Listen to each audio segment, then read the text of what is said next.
out our new merch store at www.ShotOfFactsPodcast.com, where you can find our merch with shirts dedicated to each episode you love. Check it out today and support a Shot of Facts merch. So as far as growing CBD or growing hemp, excuse me, what would be one reason why Black people in particular should get into farming and growing hemp?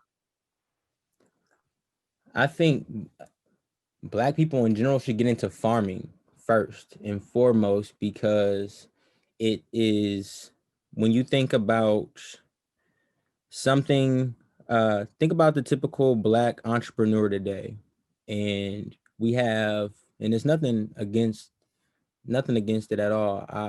I'm marketing t-shirts, but a lot of us get into the mindset that we are going to take a product, buy a product wholesale, and Mhm. then break it down, whether we put some glitter on it or whatever we do to it, and then resell it for higher than we bought it for. And that's basically middleman.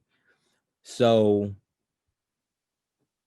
if you think that, there's nothing wrong with that, but that type of business is dependent on the uh the supplier. You're Right, dependent on another person keeping that price. Say you're coming to him and you're getting these t-shirts for $400, and you got customers now, steady clientele, he's showing you love, $400. Then next week he jumps it up to $600.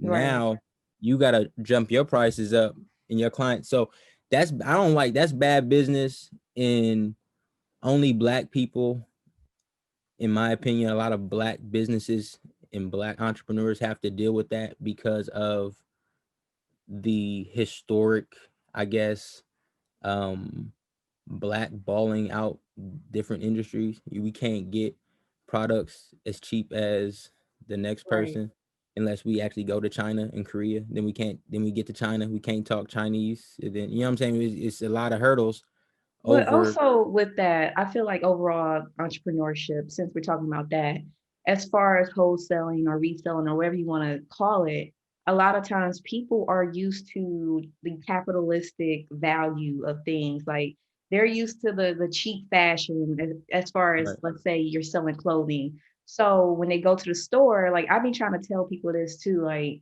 for example, you go to whatever store in the mall and they're selling a shirt for $10. You're thinking that, oh, that's a deal. But you didn't know they bought it wholesale, like they bought 500 for Right. it for like $1 a piece. And they're making like 100% profit on it. Right.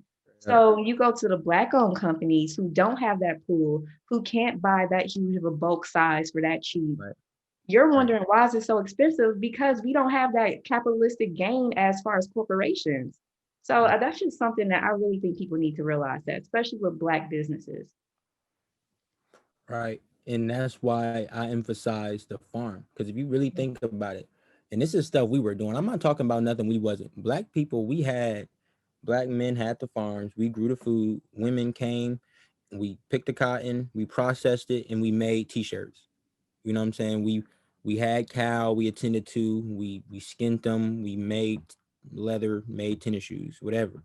This is things that we were doing. We even had fabric tennis shoes. You know what I'm saying? We actually made our clothes, we made our food. The women made the food. Even after slavery, during Reconstruction, Black women, we had Black men and women had restaurants that white people came to and spent money with. You know what I'm saying? Even when it was segregated, we So you're saying we should all go back to group economics mindset, which I can agree with. And as for far sure, as you correlating it with farming, for still, sure, how could people who, let's say don't me, for have example, land. I'm from Detroit, I'm from a city. Like the only time I started learning about agriculture was going to Tuskegee down south. So what would you say to people who are from up north, who are from cities, who have never been used to or exposed to agriculture and know the importance of it? What would you say to them as far as getting started? Um, First, I would make an assumption, a very good assumption, that a lot of them have family in the South, whether if it's Alabama, Mississippi, Georgia, Tennessee, South Carolina, they got family somewhere in the South. They can first start connecting. If they older people in the family, they need to start connecting to these people, and they may come to find out that there is still family land, that there is somebody that is still on some type of land doing something, and start there. You know what I'm saying? Or start by container growing some stuff in your house. You can start germinating seeds, and you can start raising lettuce and stuff. You know what I'm saying? Like, that's so easy. Lettuce and container growing a lot of stuff. Sprouting. Some people just actually grow things into sprouts and then eat the sprouts. You know what I'm saying? So purchasing seeds. I keep telling people that live in the inner cities, the best thing that y'all can do every time y'all jump on Instagram and stuff like that, be buying heirloom organic seeds and store them in a cool, dry place, and have that, like, by the bulk. You know what I'm saying? Like, if you have that it's like, if you don't, that's one thing, farm is, you gotta at least meet a farmer halfway. You know what I'm saying? Like, okay, I ain't got the land, but I got some seeds. Like, or because in a minute, we not gonna have seeds like we have seeds right now. Like, Right. it's becoming just like water, clean water, all this stuff is really becoming a scarce, you know what I'm saying, resource. So I would advise, if you can't grow food, stock up on the seeds, so that you, because think about this too. Um, I'm low key like a doomsday prepper. It's like I'm a doomsday prepper, but then again, it's like I'm still prepping. Still, it's like a win-win situation. Like, okay, if all else fails, I got food, water, shelter, and then if all else don't fail, I still got food, water, shelter. So, and that's kind of the wave. But I think people can start doing things like that, stocking up on seeds, and start reading up on different native foods that grow wildly. We call them weeds, but there's a lot of weeds that can be eaten, like dandelions and things like that. If you just start looking up the native foods in your area, and that will let you know, okay, I have food around me. You know what I'm saying? There's a forest right here, and this stuff grows wild. I know what to look for and identify it, and I can Right. eat it. Like, I think that's big. So you can forage, like wild foraging. That's really a thing nowadays. And you know what I'm saying? People in the city life. Um, No, I what actually else? do agree with that. Just talking about how you mentioned kind of natural resource depletion a little bit. And I feel like that's something that Black people in inner cities actually go through when you think about food deserts and no healthy options. That's kind of a healthy or food natural resource depletion. So when Right. you mention like people trying or starting or needing to learn about foraging or different crops that you can eat that's edible that you will see out on your yard. Like it Right. took me a while. I didn't even know that dandelion was actually edible. Like you used to just see it all the time on the ground. Hmm. But that's something like, do you want to talk about that a little bit more? How all of the food deserts and the natural resource depletion kind of correlates with systematic racism and further proves why we need to get more educated with agriculture.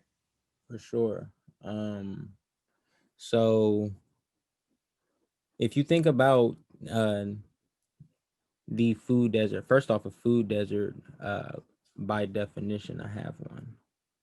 That's one thing. So if you think about a um, food desert, it is by definition an area that has limited access to affordable and nutritious food. So, because people think like, so for some reason, and this is not a crazy thought, but some people think that just because they got corner stores on every corner with potato chips and candy and um chicken wing joints and things Mhm. like that on every corner, then that, you know what I'm saying, that's food. And that is not the definition was one of the definition, or part of the definition was nutritious. And Right.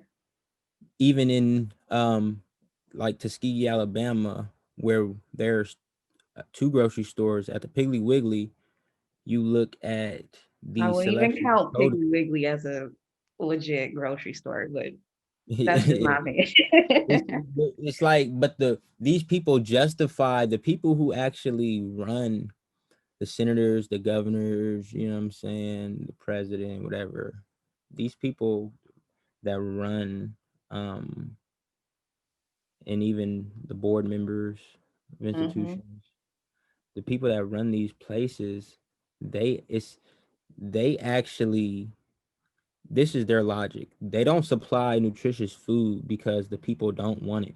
So, but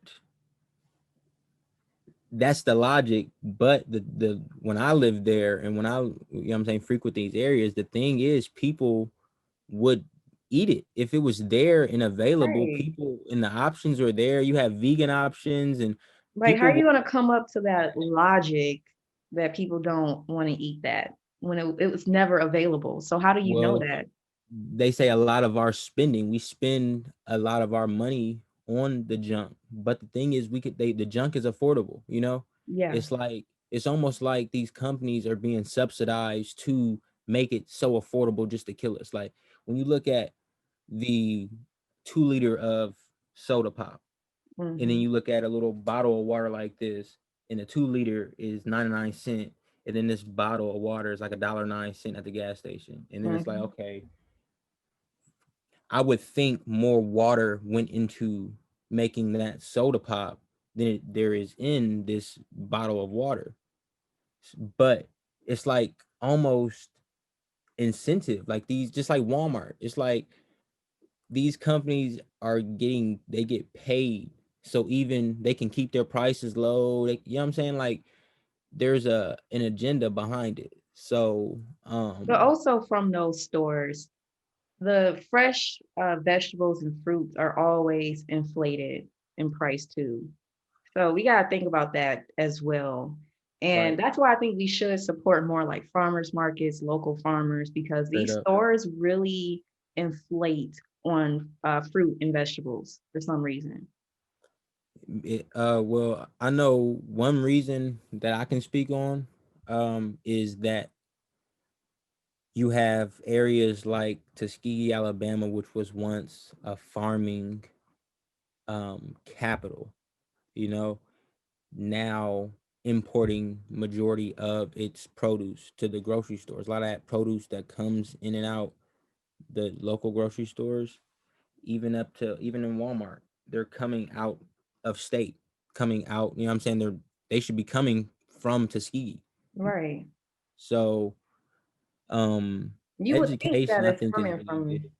you would think that it's coming from Tuskegee, as big as the farms are